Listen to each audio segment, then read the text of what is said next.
இன்றைய காலை பொழுதிலும் கூட இது வானத்தின் வாசல் ஊழியத்தின் மூலம் உங்களை சந்திப்பதில் கர்த்தருக்குள் மிகுந்த சந்தோஷம் அடைகிறேன். இன்றைக்கி அநேகர் ஏதாவது ஒரு காரியத்தில் பயத்தோடு தான் காணப்பட்டு கொண்டிருக்கிறார்கள். வியாதி என்கிற பயம், கடன் பாரம் என்கிற பயம், பிள்ளைகளை குறித்தான பயம், இப்படி ஏதோ ஒரு வகையில் பயத்தோடு தான் இன்றைக்கு காணப்பட்டு கொண்டிருக்கிறார்கள். ஆண்டவர் சொல்லுகிறார், பயப்படாதே, நான் உன்னோடு கூட இருக்கிறேன் என்று அவர் நமக்கு ஆறுதலும் தேர்தலும் தந்து இன்றைய காலை பொழுதில் நமக்காக அவர் வாக்கு கொடுக்கிறார். இன்றைய காலை பொழுதிலும் கூட ஆண்டவர் நமக்கு தரக்கூடிய நல்ல வார்த்தை என்னவென்றால், ஏசாயா 43 அதிகாரம் 5 வசனத்தின் முதல் பகுதி இவ்வாறாக சொல்லுகிறது, பயப்படாதே, நான் உன்னோடே இருக்கிறேன். வேதம் இவ்வாறாக சொல்லுகிறது, பயப்படாதே, நான் உன்னோடே இருக்கிறேன். ஆண்டவர் சொல்லுகிறார், மகளே, மகனே, நீ எதை குறித்தும் பயப்படாதே, நான் உன்னோடு கூட இருக்கிறேன். உன் பெற்றோர் உன்னோடு கூட இருக்க மாட்டார்கள், உன் கணவன் உன்னோடு கூட இருக்க மாட்டான், மனைவி உன்னோடு கூட இருக்க மாட்டாள், பிள்ளைகள் உன்னோடு கூட இருக்க மாட்டார்கள். ஆனால் நான் உன்னோடு கூட இருப்பேன். நீ எந்த காரியத்தில் பயந்து கொண்டிருக்கிறாயோ, நான் இதை மேற்கொள்ளுவேனா, இந்த காரியத்தை என்னால் செய்ய முடியாதே, எனக்குள்ளாடி ஒரு பயம் வந்து கொண்டிருக்கிறதே, நான் எழுத போகிற தேர்வில் ஒரு பயம் வருகிறதே, நான் இந்த தேர்வை எழுதி முடிப்பேனா என்று பயப்பட்டு கொண்டிருக்கக்கூடிய காரியங்களில் ஆண்டவர் சொல்லுகிறார், மகளே, மகனே, நீ பயப்படாதே, நான் உன்னோடு கூட இருக்கிறேன். நான் உன்னோடு கூட இருக்கும்போது நீ எதற்கும் பயப்பட தேவையில்லை. இன்றைக்கி அநேகருடைய குடும்பத்தில் பயம் காணப்பட்டு கொண்டிருக்கிறது.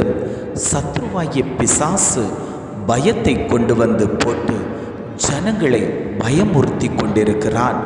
எந்த காரியம் செய்தாலும் அதில் ஒரு பயம், இருட்டை கண்டால் ஒரு பயம், தனிமையில் போவதற்கு ஒரு பயம், தனியாக ஒரு காரியம் செய்வதற்கு ஒரு பயம், வியாதியை கண்டு ஒரு பயம், பிரச்சனைகளை கண்டு ஒரு பயம், போராட்டத்தை கண்டு ஒரு பயம், வேலை செய்யக்கூடிய அதிகாரிகளை கண்டு ஒரு பயம், இப்படி ஏதாவது ஒரு வகையில் பயத்தை கொண்டு வந்து போட்டு இருதயத்தை அலைக்கழித்து கொண்டிருக்கிறான்.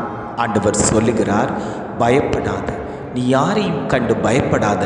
சத்ரு உன் மனதை, உன் சிந்தையை திசை திருப்ப நினைத்தாலும், பயத்தை கொண்டு வந்து போட்டாலும் நீ பயப்படாதே. நான் உன்னோடு கூட இருக்கிறேன், உன் வலது கரத்தை பிடித்திருக்கிறேன், உனக்காக பரிந்து பேசக்கூடிய தெய்வம் நான் உன்னோடு கூட இருக்கிறேன். நீ இருளில் நடந்தால் நான் உனக்கு வெளிச்சமாய் இருப்பேன் என்று ஆண்டவர் ஆணித்தரமாய் குடும்பங்களை பார்த்து பேசிக்கொண்டிருக்கிறார். அவர் சொல்லுகிறார், அநேக குடும்பங்கள் இருளின் மந்தாரத்துக்குள் மூழ்கி கிடக்கிறது. அவர்கள் வெளியே வர முடியாதபடிக்கு ஒரு பயம் அவர்களை ஆட்டி படைத்து கொண்டிருக்கிறது. வியாதியை கொண்டு வந்து போட்டு அந்த வியாதியின் நிமித்தமாக காரணம் காட்டி குற்றப்படுத்தி கொண்டே பயத்தை காட்டுகிற அந்த பொல்லாத பிசாசுகளை நான் அழிப்பேன், அந்த குடும்பத்தை சிறையிருப்பிலிருந்து மீட்டெடுப்பேன் என்று ஆண்டவர் வாக்கு கொடுக்கிறார். அவர் சொல்லும்போது சொல்லுகிறார், நீ தண்ணீர்களை கடக்கும்போது நான் உன்னோடு இருப்பேன் மகனே, நீ ஆறுகளை கடக்கும்போதும் அவைகள் உன்மேல் புரளுவது இல்லை, நீ அக்கினியில் நடந்தாலும் வேகாதிருப்பாய், அக்கினி ஜுவாலை உன்மேல் பற்றாது என்று ஆண்டவர் ஆணித்தரமாய் சொல்லுகிறார்.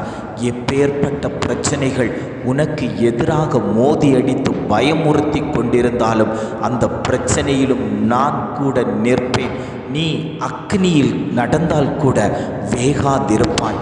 சாத்ராக், மேஷாக், ஆபேத் நேகோவை அக்னியில் போட்ட போதிலும் கூட அவர்கள் வேகாமல் அவரோடு கூட 4வது நபராய் ஒரு நபர் நின்றாரேயானால் உங்கள் குடும்பத்தில் இருதயத்திலேயும் ஒரு நபராய் இயேசு கிறிஸ்து இந்த வார்த்தை விதைக்கப்படும் போதே அங்கு பயமுறுத்தி கொண்டிருக்கக்கூடிய அந்த பொல்லாத கிரியைகளை அழிக்க தேவன் உங்கள் மத்தியில் இறங்கி நிற்கிறாய். விசுவாசத்தோடு ஆண்டவரே, இந்த வார்த்தை எனக்குத்தான் என்று யாரெல்லாம் பிடித்து கொள்ளுகிறீர்களோ அவர்கள் ஜெயம் பெற்று அவர்கள் விடுதலை அடைவார்கள் என்று ஆண்டவர் வாக்கு கொடுக்கிறார். ஜெபிக்கலாமா? அன்பின் பரலோக பிதாவே, இந்த காலை பொழுதுக்காக நாங்கள் உம்மை துதிக்கிறோம், ஸ்தோத்தரிக்கிறோம். ஆண்டவரே, இந்த காலை பொழுதிலும் கூட ஆண்டவர் எங்களுக்கு தந்த நல்ல வார்த்தைக்காக நாங்கள் உமக்கு நன்றி செலுத்துகிறோம். ஆண்டவரே, பயப்படாதே, நான் உன்னோடே கூட இருக்கிறேன் என்று சொன்ன நல்ல தகப்பன். ஆண்டவரே, அநேக விஷயங்களில் நாங்கள் பயந்து ஒதுங்கி போய் இருக்கிறோம். ஆண்டவரே, எங்களுக்கு உதவி செய்வார் யார் என்று பல வேளைகளில் கேள்வி கேட்டதுண்டு. ஆண்டவரே, எங்களுக்காக உதவி செய்ய நிற்கிறீர் என்பதை நாங்கள் அறிந்து கொண்டோம். ஆண்டவரே, இனி எங்கள் இருதயத்தில் எங்கள் சிந்தனையில் அந்த பயம் தோன்றவே தோன்றாத. ஆண்டவரே, நீர் எங்களோடு கூட இருக்கும்போது நாங்கள் எப்பேற்பட்ட மலைகளையும் தாண்டி செல்லக்கூடிய அந்த தைரியத்தை எங்களுக்குள்ளாடி விதைத்ததற்காக நாங்கள் உமக்கு நன்றி செலுத்துகிறோம். ஆண்டவரே, இனி பயமுறுத்தி கொண்டிருக்கக்கூடிய அந்த பொல்லாத பிசாசுகள் குடும்பங்களை விட்டு வெளியேறும்படியாய் நாங்கள் ஜெபிக்கிறோம். ஆண்டவரே, அது வெளியேறட்டும். ஆண்டவரே, கட்டில் கிடையாய் கிடத்தி பயமுறுத்தி கொண்டிருக்கக்கூடிய அந்த அந்தகார இருளின் ஆதிக்கங்கள் குடும்பங்களை விட்டு வெளியேறட்டும் இயேசுவின் நாமத்தினாலே. இனி அந்த குடும்பங்களை ஆண்டவரே சேதப்படுத்தாதபடிக்கு தேவன் ஒரு பலத்தையும் சுகத்தையும் கொடுத்து, நான் இந்நாட்கள் வரைக்கும் இத்தனை வருடமாய் இந்த பயத்துக்குள்ளாடியே முடங்கி கிடந்தேன், தேவன் என்னை தொட்டு அந்த பயத்திலிருந்து விடுதலை கொடுத்தார் என்று சாட்சிகள் சொல்லக்கூடிய அளவில் பல குடும்பங்களை தேவன் எழுப்பி கொண்டு வரும்படியாய் நாங்கள் ஜெபிக்கிறோம். ஆண்டவரே, தேவன் அப்படிப்பட்டதான பெரிய காரியங்களை இந்த நாட்களில் தேவன் செய்துவிட்டதற்காக நாங்கள் உமக்கு நன்றி செலுத்துகிறோம். தேவனே, அப்பா, நாங்கள் பயந்து கொண்டிருக்கக்கூடிய காரியத்தில் தேவன் எங்களோடு கூட இருந்து பல காரியங்களை செய்து முடித்து விட்டதற்காக நாங்கள் உமக்கு நன்றி செலுத்துகிறோம். எங்களை தாழ்த்தி தருகிறோம். கன மகிமை எல்லாம் உமக்கே செலுத்துகிறோம். மீட்பர் இயேசுவின் மூலம் ஜெபம் கேளும் நல்ல பிதாவே. ஆமென், ஆமென்.